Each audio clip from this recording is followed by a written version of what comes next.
Sabi ngayon, nandito po kami sa Kalasyaw, Pangasinan. Pinagpe-pray po namin si Jeric. Ito po si Jeric. Yan. Kanina po napansin namin yung kanyang mata. All white po yan. Ngayon po, nagkakaroon po ng black. Nagkakaroon na po ng black yung kanyang mata. Okay? Tapos kanina hindi pa nakakakita ng liwanag. Ngayon may ano. Ngayon. May, Sige. may liwanag na siya.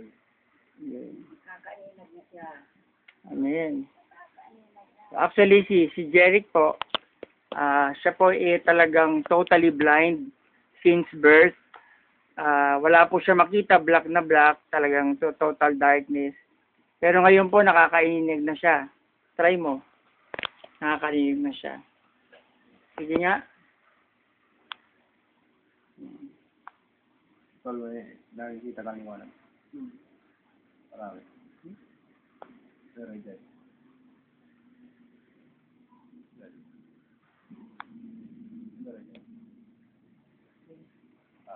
Hindi nga may kinato na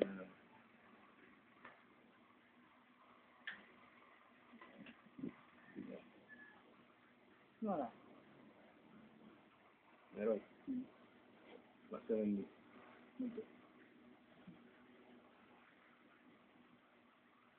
Wala, wala na yun.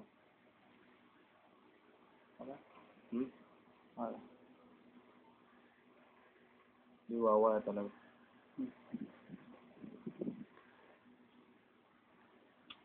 So, kumusta ang pakiramdam mo ngayon? Medyo unti-unti nga. Unti-unti. Yan. Wow.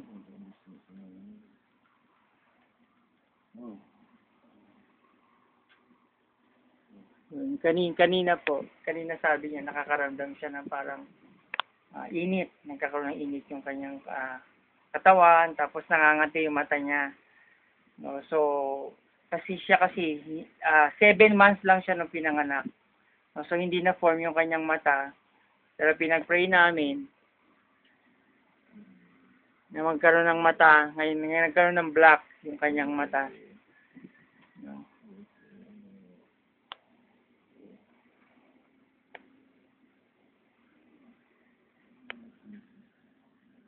Yan.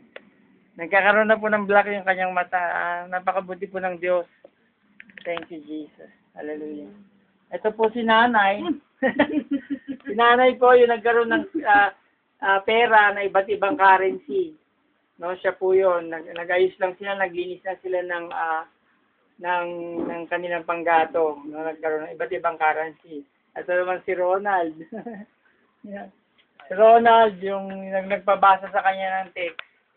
Tapos, nagkaroon ng manifestation na gano'n. So, salamat sa Diyos.